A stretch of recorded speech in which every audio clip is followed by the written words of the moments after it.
오늘 참 잘 오셨습니다. 오늘 본문 말씀을 중심으로 막다른 길로 인도하시는 하나님, 막다른 길로 인도하시는 하나님이라는 제목으로 함께 하나님 말씀을 나누도록 하겠습니다. 남아프리카 공화국 성공회에 이 대주교인 데스먼드 투투 주교가 있습니다. 또 이 티베트 불교의 지도자인 달라이 라마, 이분의 본명이 텐진 가초죠. 이 두 분에게는 공통점이 몇 가지가 있습니다. 첫 번째로 두 분 다 노벨 평화상을 수상했다는 것입니다. 투투는 1984년에, 또 달라이 라마는 5년 후인 1989년에 수상을 했습니다. 두 번째로 이 두 분들에게는 다 소망이 끊어질 정도로, 삶의 소망이 끊어질 정도로 극심한 고난이 있었다는 사실입니다. 이 데스먼드 투투 대주교는 남아공의 인종차별과 맞서 싸우면서 숱하게 감옥에 갇히고 또 많은 고문을 받는 것과 같은 삶의 소망이 그야말로 끊어질 정도의 많은 어려움이 있었습니다. 이것은 달라이 라마에게 있어서도 마찬가지였습니다. 이 달라이 라마라고 하는 말은 이 라마 하면 스승이고 달라이 하면 대양, 큰 바다를 말합니다. 그래서 이 큰 바다와 같이 깊고 넓은 지혜를 가진 스승, 이게 이제 달라이 라마인데, 이게 티벳의 공식적인 국가 지도자 또 대표자를 가리키는 호칭입니다. 이 텐진 가초가 14대 달라이 라마로 티베트를 이제 이끌고 있었을 때 1959년에 중국이 일방적으로 티베트와의 합병을 발표하면서 여기에 반발하는 많은 사람들의 이 시위를 억누르는 과정에서 무려 12만 명이나 되는 많은 티베트 사람들이 목숨을 잃었습니다. 또 이 불교 사원 6천 개 이상이 불타기도 했습니다. 달라이 라마는 목숨을 걸고 티베트의 고원을 눈보라를 뚫고 이겨내면서 헤쳐가서 인도로 망명을 하게 됐습니다. 이런 많은 극심한 고난 가운데서도 사실 이 좌절할 만도 한데, 사실 이 달라이 라마는 이 가운데서도 상황에 압도되지 않고 데스먼드 투투와 마찬가지로 큰 기쁨을 발견할 수 있게 되었습니다. 그래서 이들이 갖고 있는 세 번째 특징, 공통점이 있는데, 이것은 이런 사방이 둘러싼 막다른 환경 속에서도 절대로 환경 속에 압도되지 않고 이 모든 것을 뛰어넘는 기쁨을 발견한 것이 이 두 분의 공통점이라는 것입니다. 도대체 어떤 기쁨을 발견할 수 있었을까요? 이 두 분이 2015년 4월에 서로 만나서 그동안 자신들이 상황을 뛰어넘으며 누렸던 기쁨의 비밀에 대해서 서로 회심탄회하게 대화를 나눈 적이 있습니다. 2015년 4월에 함께 만나서 대화를 나누고 이것을 함께 있었던 이분이 기록을 해서 책으로 얼마 전에 출간을 했습니다. 조이 기쁨의 발견이라는 제목의 책입니다. 이 책에서 밝힌 기쁨의 비밀은 오늘 본문을 이해하는데 참 중요한 실마리를 제공해 줍니다. 여러분, 기쁨의 비밀이라고 그러면 궁금하지 않겠습니까? 중요한 기쁨의 비밀 중에 하나를 여기서 공개한다면 그것은 상황을 보는 것이 아니라 관점을 바꾸어 보는 것입니다. 이 겉으로 주어진 걸 그대로 받아들이는 것이 아니라 시선 자체를 바꾸어 보아야 한다는 것입니다. 내가 고통과 어려움 속에 처할 때는 왜 나 혼자만 이런 고통과 어려움을 겪느냐, 참 힘들어할 수 있습니다만 나 혼자만을 보는 게 아니라 눈을 들어서 내 주변에 나보다 더 큰 고통받는 사람들을 바라보고 또 그들의 고통을 생각하게 되면 자기도 모르게 지금 현재 힘겹게 느껴지던 고통이 가벼워지는 것을 느끼고 또 이겨낼 수 있는 힘과 용기를 얻게 된다는 것입니다. 여기서 데스먼드 투투 대주교는 한 걸음 더 나갑니다. 그것은 시각을 바꿀 때에 다른 사람의 입장과 환경만을 보는 것이 아니라 신의 관점, 다른 말로 하면 하나님의 관점에서 우리 자신과 이 환경을 바라볼 수 있을 때에 자신의 제한된 정체성과 이기심을 초월할 수 있다라고 고백을 하고 있습니다. 자, 이것은 우리의 신앙생활을 돌아보는 데도 많은 도움을 줍니다.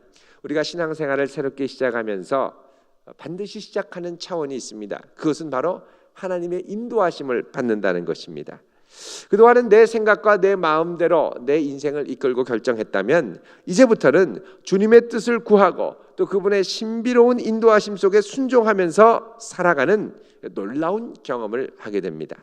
이 인도하심을 따라가다 보면 우리는 고통도 이겨낼 수 있는 힘을 얻게 됩니다. 그런데 우리가 하나님의 인도하심을 따라가다 보면 가끔씩 당황스러울 때가 있습니다. 그것은 하나님께서 우리를 인도하시는 것은 분명히 맞는데 우리를 인도하시는 그 걸음걸음이 막다른 골목으로 인도하시더라는 것입니다.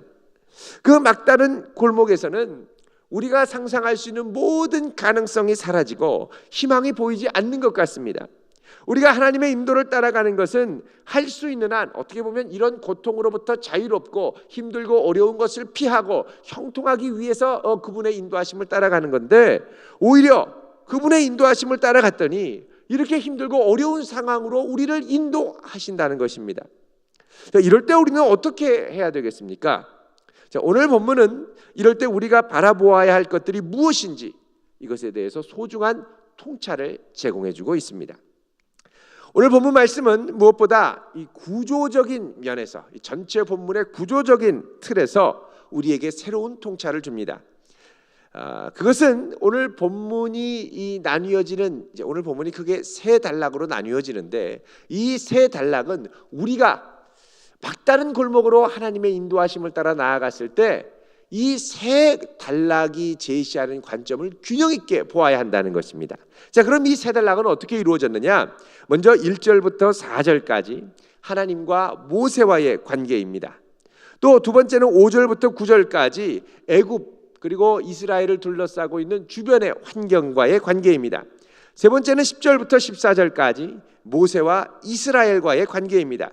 이 세 부분은 단순한 구분이 아니라 우리가 하나님의 인도하심을 확신하고 나갔는데 막다른 골목에 부딪혔을 때 그때 우리가 고려해야 할 또 바라보아야 하는 세 가지 차원을 반드시 기억해야 할 것을 말씀하고 있는 것입니다.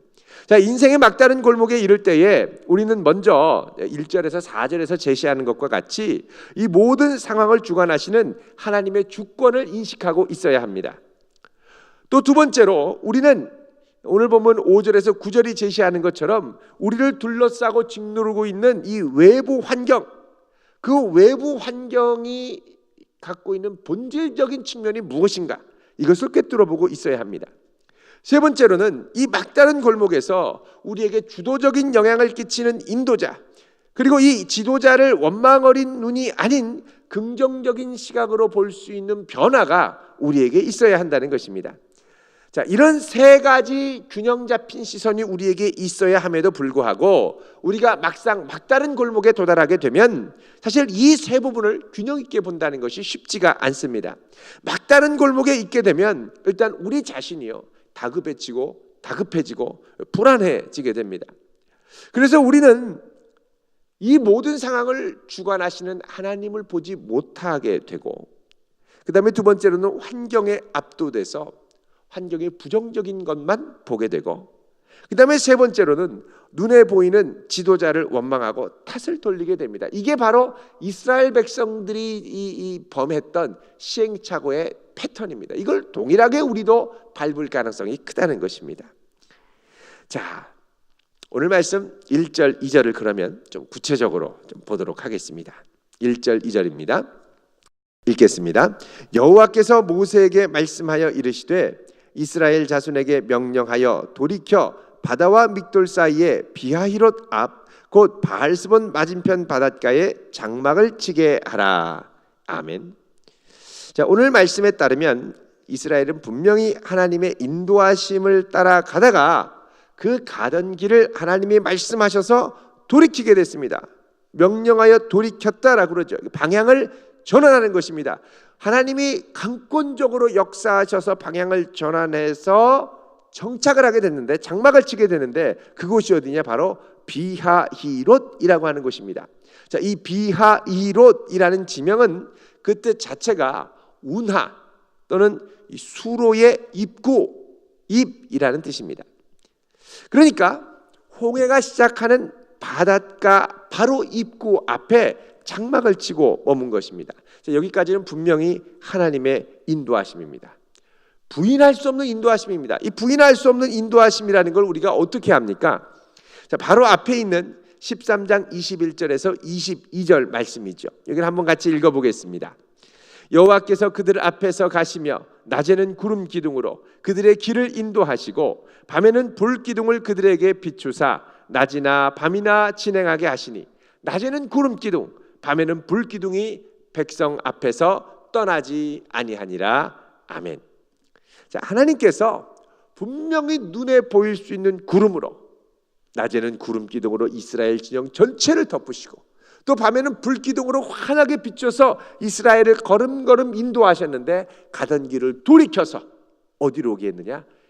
비하히롯 홍해의 입구 앞으로 오게 하셨다는 겁니다. 자, 분명히 볼 수 있는 눈에 띄는 하나님의 인도하심으로 여기까지 왔는데, 그런데 여기까지 오니까 상당히 당황스러운 상황이 펼쳐집니다. 바로 9절 말씀입니다. 여기 보면 애굽 사람들과 바로의 말들, 병거들과 그 마병과 그 군대가 그들의 뒤를 따라 바알스본 맞은편 비하히롯 곁 해변 그들이 장막 친 데에 이르니라. 미치니라. 아멘. 자, 이런 상황에서 이스라엘 참 당황스러울 겁니다. 이 군대와 마병이 뒤따라 가지고 같이 이제 비틀거리면서 정착했던 그 비하히롯으로 따라오는 겁니다. 자, 이 따라오면요 이스라엘이 도망가야 되는데 하나님이 막다른 골목으로 인도하셨기 때문에 이제 도망가고 싶어도 더 이상 어떻게 도망갈 수가 없습니다. 자, 이런 상황에서 이스라엘은 당황스러워하죠. 분명 하나님 인도하심 맞는데 어떻게 우리가 여기까지 이렇게 될 수 있느냐? 자, 이 상황에서 이스라엘이 어떻게 반응을 합니까? 자, 11절 12절 말씀입니다. 그들이 또 모세에게 이르되 애굽에 매장지가 없어서 당신이 우리를 이끌어내어 이 광야에서 죽게 하느냐? 어찌하여 당신이 우리를 애굽에서 이끌어내어 우리에게 이같이 하느냐? 우리가 애굽에서 당신에게 이른 말이 이것이 아니냐? 이르기를 우리를 내버려 두라. 우리가 애굽 사람을 섬길 것이라 하지 아니하더냐? 애굽 사람을 섬기는 것이 광야에서 죽는 것보다 낫겠노라. 아멘. 여기 보면요, 이 애굽이 이스라엘이 애굽 군대가 오는 것을 보고 이제 원망과 불평을 쏟아내는데 이 표현들이 참 재밌게 표현되어 있습니다. 자, 이 표현들을 크게 세 가지로 이제 나눌 수가 있습니다. 자, 먼저 첫 번째는 어떤 표현이냐? 이것 때문에라는 표현입니다. 영어 성경에 보면은 was it because 이렇게 되어 있습니다. 자, was it because 이것 때문에 그랬느냐라는 거죠. 애굽에 매장지가 없기 때문에 우리를 이끌어내어 죽게 하는 것이냐 이렇게 말합니다. 자, 애굽에 매장지가 없다. 이게 무슨 말일까요? 여러분, 그 당시 애굽은 아주 전성기를 구가하면서 애굽 전역에 바로들의 선조 바로들의 업적을 기리는 피라미드를 많이 세웠습니다. 그래서 이집트 왕자와 같은 영화를 보면 그 첫 장면에 그 바로의 업적을 기리면서 피라밋을 쌓는 것을 볼 수가 있죠. 이 피라밋 공사 대공사였습니다. 그런데 여러 바로들을 기념하기 위해서는 많은 피라밋들이 필요했죠. 그래서 한 애굽의 이 문서에 보면 애굽 전역의 땅 중에 4분의 3을 이 바로를 위한 피라밋 지역으로 지정했다라고 나올 정도입니다. 그러니까 국토 전체의 4분의 3이 이 피라밋을 건설하기 위한 예비 지정 토지가 된 것입니다. 그러니까 심지어 어떤 말이 나오느냐? 야, 애굽에는 매장지가 없다. 이런 말이 나왔다는 것이죠. 자, 이 당시의 상황을 반영해서 아니 애굽에 매장지가 없다고 그래서 우리를 이 광야에서 매장당하도록 그것 때문에 우리를 인도했느냐? 이렇게 얘기를 하는 것입니다. 자, 이것 때문에 당신들이 나를 이곳으로 이끌어왔느냐? 겨우 이거 하자고 나를 이곳으로 데려온 것이냐? 이런 표현들 많이 듣게 되죠. 자, 두 번째 표현은 어찌하여 당신이 우리에게 이같이 할 수 있느냐라는 표현입니다.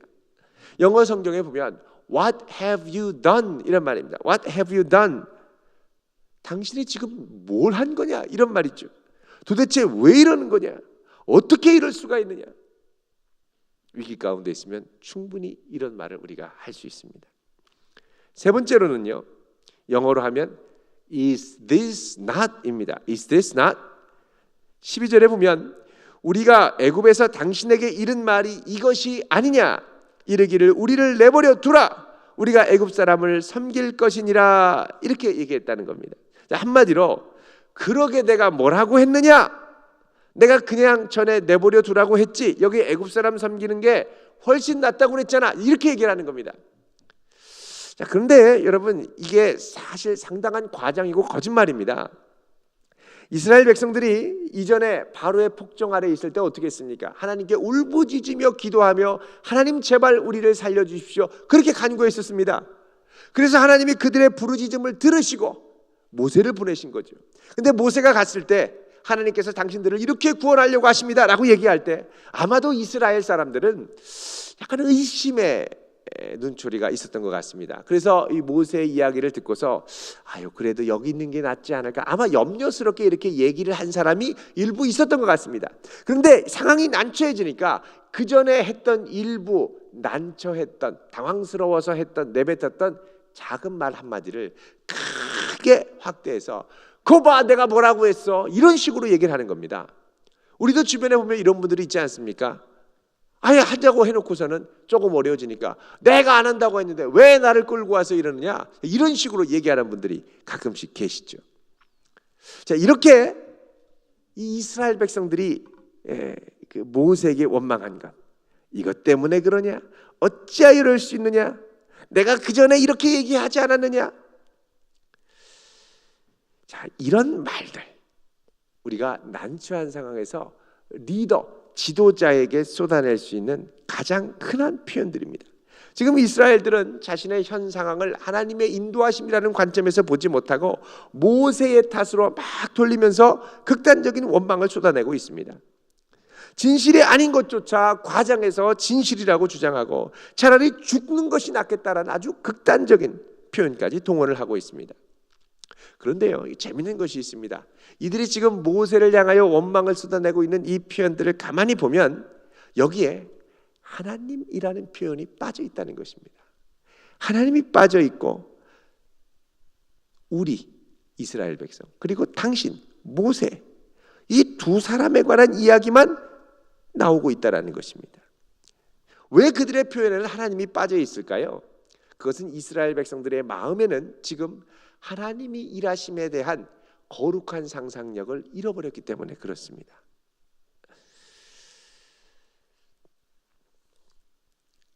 자, 이스라엘의 표현을 한번 보면요, 나와 당신으로 이제 양극화돼서 나타나는데, 자, 11절에 보면 당신이 그 다음에 우리를 이끌어내어 죽게 하느냐 그럽니다. 당신과 우리가 나누어져 있습니다. 또 그 다음에 보면 어찌하여 당신이 우리를 당신과 우리죠. 또 우리에게 이같이 하느냐 그럽니다. 또 12절에도 우리가 당신에게 라고 얘기를 합니다. 자, 이 모든 상황에서 보이는 건 당신과 나 단둘밖에 없습니다. 자, 당신과 나 이 단둘로 나누어서 모든 상황을 보는 관점을 뭐라고 그러냐? 진영 논리의 관점이라고 그럽니다. 쉽게 말하면 나는 잘못한 게 없는데 이거 당신 탓이라는 거죠. 나는 깨끗한데 당신이 실수해서 이렇다는 것입니다. 당신 때문에 그렇다는 겁니다. 그러니까 나는 의롭고 당신은 죄인이고, 이게 이제 진영 논리입니다. 우리나라가 이 진영 논리에 참 강합니다. 그런데 이 진영 논리에 사로잡히게 되면요, 오직 잘못한 상대편과 의로운 우리 편만 밖에 보이지 않는다는 것입니다. 그리고서는 하나님은 보이지 않게 되는 것이죠. 자, 긍정적인 상상력을 빼앗아가는 아주 좋지 않은 논리 중에 하나가 바로 이 진영 논리입니다. 진영 논리에 사로잡히면 하나님께서 살아 역사하심에도 불구하고 그 하나님을 신뢰하고 의지하지 못하게 됩니다. 그리고 가장 가까이에 눈에 보이는 지도자를 희생양을 삼아서 원망과 불평을 쏟아내게 됩니다. 여러분 생각해 보십시오. 이스라엘이 원망을 쏟아내는 환경 중에는 바로의 군대가 몰려오는 것도 분명 있습니다만, 동시에 이들을 여전히 인도하시는 그들 머리 위에 구름 기둥으로 함께 하시는 하나님의 임재가 있었습니다. 그런데 이 절체절명의 상황에 이스라엘은 하나님을 보는 게 아니라, 하나님의 임재를 보는 것이 아니라 군대만 보더라는 것입니다. 하나님의 역사하심에 대한 긍정적이고 또 소망이 가득한 상상력으로 우리가 충만해질 수 있기를 바랍니다. 자, 오늘 본문 구조가 이스라엘의 이 위기 상황만을 보여주는 것이 아니라 이제 하나님의 시선과 또 하나님과 모세와의 관계에 대한 시선, 그 이스라엘 백성에게까지 관련된 시선도 보여주고 있습니다. 자, 이거는 뭐냐? 우리가 진영 논리에 사로잡혀 있을 것이 아니라 다양한 관점을 균형 있게 유지하고 결국 하나님의 계획을 신뢰하면서 앞으로 나아가야 한다는 것을 보여주는 것입니다. 그렇다면 이 상황을 바라보는 하나님의 시선은 어떠한 것일까요? 먼저 우리가 첫 번째 부분을 살펴보도록 하겠습니다. 자, 하나님께서 이스라엘로 이 비하히롯, 이 홍해 바닷가 입구에 장막을 지게 하시고 이 바로가 이제부터 어떤 생각을 할 것인가를 하나님의 주권의 입장에서 설명해 주십니다. 자, 3절 보면요, 바로가 이스라엘 자손에 대하여 말하기를 그들이 그 땅에서 멀리 떠나 광야에 갇힌 바 되었다 하리라. 자, 바로는 이렇게 바닷가를 등지고 이 진을 치는 이스라엘 백성들을 두고서는 뭐라고 생각하느냐? 야, 이들이 광야에 갇혔구나, 이렇게 생각한다는 것입니다. 자, 광야에 갇혔다라는 표현은 고대 근동의 신화와 아주 깊은 관련이 있습니다. 당시 근동의 신은 지역 개념이 상당히 큽니다. 로컬 갓이라고 그러죠. 신의 권능은 자기가 다스리는 지역에서만 나타나지 다른 지역으로 가면 힘을 잃게 된다는 것입니다. 그리고 다른 지역에서 거주하던 다른 강력한 신에 제압당하게 되는 경우가 상당히 많았습니다. 와이파이와 비슷합니다. 여러분, 이 어느 일정한 지역 안에 있으면 와이파이가 되지만 밖으로 나가면 와이파이가 안 되죠. 마찬가지로 신의 권능도 그렇습니다. 자, 애굽 지역 안에 있을 때는 야훼가 큰 힘을 발휘했습니다. 기존에 있던 모든 애굽의 신들을 초토화시키고 능력을 발휘했죠. 그런데 이 여호와가 광야로 이스라엘 백성들을 인도해서 나가는데 계속 보니까 비틀거리면서 방향을 바꾸더니 갑자기 엉뚱하게 홍해 입구에 막다른 골목에 진을 치더라는 것이죠. 자, 바로는 이게 여호와가 힘을 잃었구나. 근데 하나님께서 뭐라 그러냐? 바로가 이렇게 생각할 것이라고 얘기하시면서 이제 바로로 하여금 이스라엘을 뒤쫓아오도록 하시겠다는 것입니다. 그런데 하나님의 시선에서 볼 때 바로와 애굽의 군사들이 이스라엘을 막다른 골목으로, 막다른 궁지로 몰아넣는 것은 위기가 아니라 그 속에 감추인 놀라운 하나님의 계획이 있음을 말씀하고 있는 것입니다. 4절 말씀 보면 내가 바로의 마음을 완악하게 한즉 바로가 그들의 뒤를 따르리니 내가 그와 그의 온 군대로 말미암아 영광을 얻어 애굽 사람들이 나를 여호와인 줄 알게 하리라 하심에 무리가 그대로 행하니라. 아멘.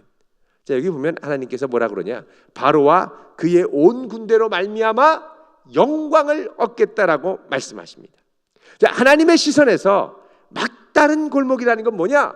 바로 하나님의 영광을 발견하는 길이라는 것입니다. 또 이 길은 하나님을 아는 지식으로 충만해지는 길이라는 것입니다. 만약 그렇다면 우리는 막다른 골목에서 어떻게 기도해야 합니까? 하나님, 무섭습니다, 두렵습니다, 제발 이 상황을 이겨내게 해주세요. 이게 아니라 하나님, 이곳에서 주의 영광을 볼 수 있도록 해주세요. 이곳에서도 하나님을 아는 지식이 깊어지게 해주세요. 이 어려움으로 인하여 하나님을 더 깊이 알기 원합니다.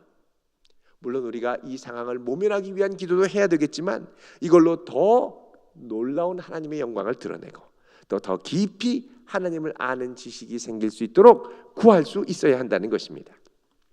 자, 하나님의 영광을 드러내는 이 놀라운 계획이 진행되는 가운데 이 바로는 이스라엘 백성을 정탐하라고 보낸 이 정탐꾼으로부터 또 다른 첩보를 듣습니다.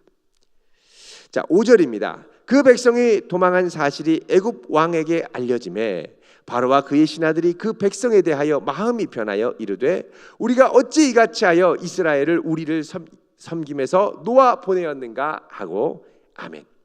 자, 이 정탐꾼이 와서 얘기를 합니다. 바로요,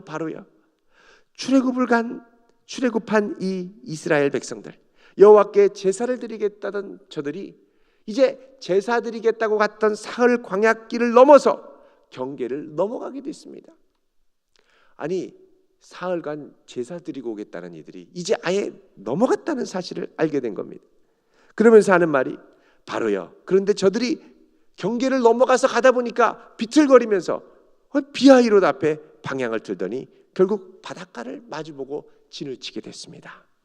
아무래도 그곳에는 여호와의 힘이 미치지 않는 듯합니다. 자, 이 말을 하자 바로와 그의 신하들 마음이 순식간에 변했습니다. 야, 우리가 어쩌자고 저들을 이 노예로부터 그냥 보내느냐? 여러분 잘 생각해 보십시오. 이들은 조금 전까지만 해도 자신들의 장자들을 잃고 아주 막 정신을 잃다시피 했습니다. 망연자실해서 거의 이스라엘 백성들을 쫓아내다시피 하면서 애굽 땅에서 몰아냈죠. 출애굽기 12장 33절에 보면 뭐라 그러냐? 그 백성을 재촉하여 속히 내보내려 했다라고 말씀합니다. 자, 그런데 이들이 이스라엘 백성들 히브리 노예들을 내쫓고 노예 없이 며칠을 살아보니까 너무 불편한 겁니다. 가사일도 노예들이 했는데 없고요. 또 벽돌도 직접 구워서 건축 재료로 만들어야 됐고요. 그러니까 200만 300만이 이 떠받치던 제국의 경제가 노예가 없어지니까 너무너무 어려워지는 겁니다. 순식간에 탐욕이 생겼습니다. 다시 저들을 노예로 부려야 되겠다는 생각이 들었습니다. 마음이 변한 거죠. 이 녀석들을 다시 노예로 붙들어야 돼. 조금 전까지 경험했던 하나님의 무시무시한 능력에 대해서는 싹 잊어버리고 순식간에 마음이 변했습니다. 영적 기억 상실증에 빠진 것이죠. 그렇게 바꾸니까 이제 이들의 마음이 다급해졌습니다. 자, 저들이 더 멀리 가기 전에 한시라도 빨리 그들을 찾아와야 될 것 같았습니다. 그래서 어떻게 하느냐? 남은 애굽의 모든 힘을 다해서 다 끌어모아서 이스라엘을 추격하기 시작합니다.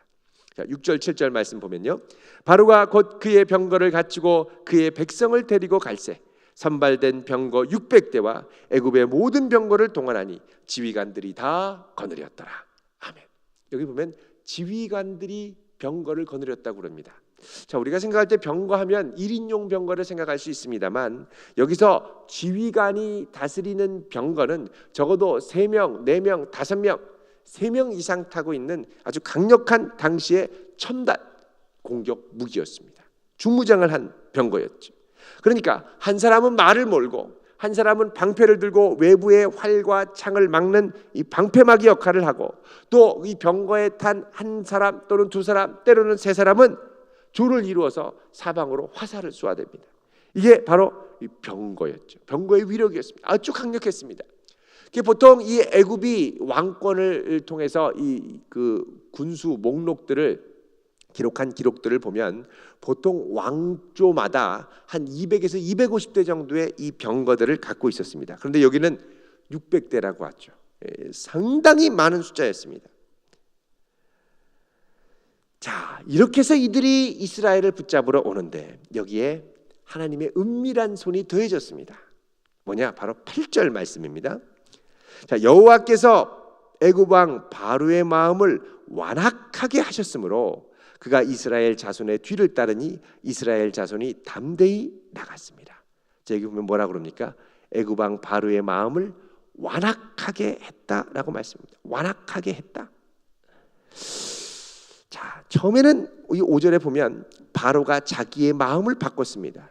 그런데 여기서는 어떻게 합니까? 하나님이 이 자기 마음을 바꾼 바로를 더 완악하게 하셨습니다. 우리가 영적 기억력이 짧으면 항상 위기에 처합니다. 이스라엘도 그렇습니다.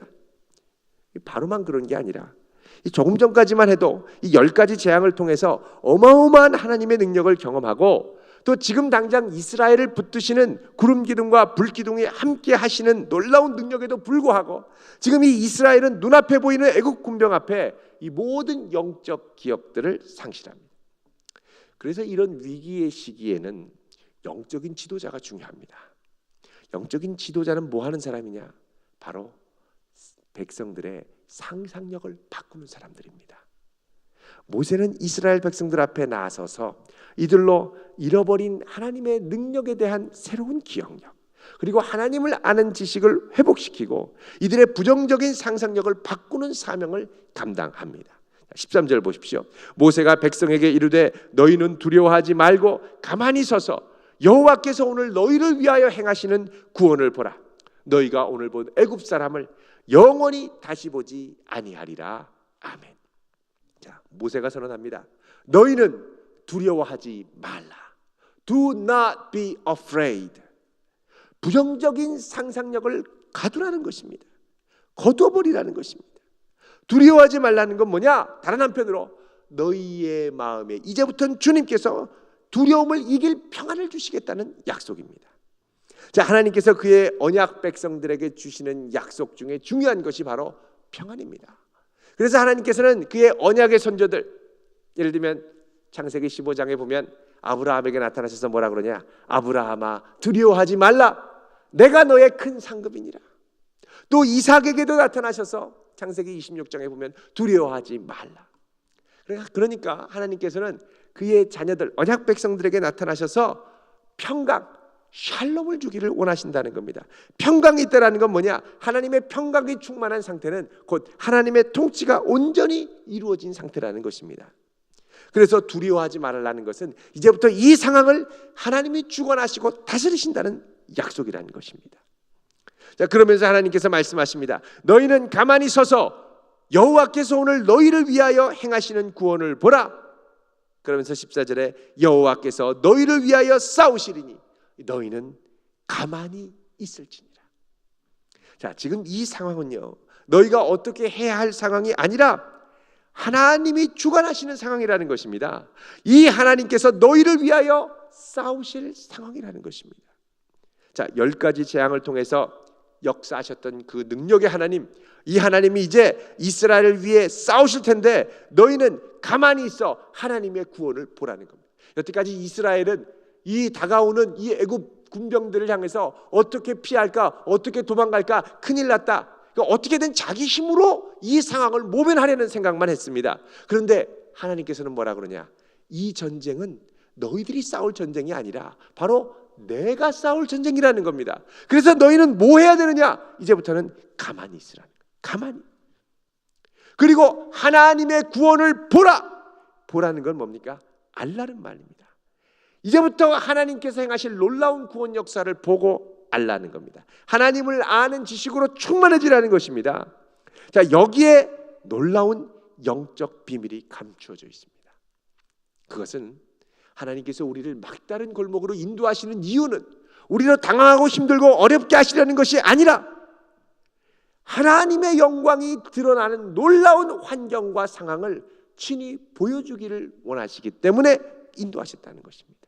그래서 막다른 골목은 도망갈 곳이 아니라, 막다른 골목은 두려워할 것이 아니라, 막다른 골목은 믿음을 갖고 주를 바라며 우리를 위하여 싸우시는 하나님의 능력을 보아야 할 장소라는 것입니다. 여러분, 만약에 우리가 막다른 골목에 있지 않으면요, 꼼짝 못하고 하나님의 역사를 보지 않으려고 할 겁니다. 아마 도망갈 구석이 보이면 막다른 골목이 아니라 하나님의 구원이 시작되려고 그러는데 아이고 무서워, 큰일 났네 하고 그냥 도망갈 겁니다. 그러고 나면 이거 하나님이 행하신지 아닌지도 제대로 모르게 됐죠. 그게 하나님께서 막다른 골목에서 너희는 가만히 있어, 너희를 위하여 싸우시는 하나님의 구원을 보라, 이렇게 말씀하신 건 뭐냐? 이 구원의 역사가 너희 힘으로 하는 게 아니라 전적으로 100% 하나님의 능력과 권능으로 행하는 역사라는 것입니다. 이걸 보고 인정할 때 뭘 할 수 있느냐? 하나님께 참된 영광을 돌릴 수가 있고, 이 모든 것이 하나님이 행하심을 100% 인정하며 나갈 수 있다는 것입니다. 하나님께서 우리를 막다른 골목으로 인도하신 것은 절대 우리로 난처하고 망하게 하심이 아닌 줄 믿으시기 바랍니다. 하나님께서 우리를 막다른 골목으로 인도하시는 것은 하나님의 놀라운 영광을 보기 위함인 줄 믿으시길 바랍니다. 따라서 우리는 막다른 골목으로 하나님이 인도하시는 것 같을 그때라도 절대 환경에 압도되어 두려워하지 말고, 상황 보며 아이고 이거 어떻게 큰일 났네, 이 시선에서 눈을 들어 믿음으로 주를 보고 우리를 향한 하나님의 계획을 신뢰하며 나아갈 수 있어야 할 것입니다.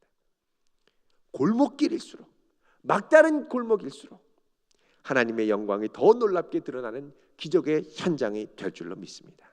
주님, 제 손을 꼭 붙들고 주의 영광을 반드시 보게 하여 주시옵소서. 믿음으로 결단하며 나아가는 복된 성도 되시기를 주의 이름으로 축원드립니다.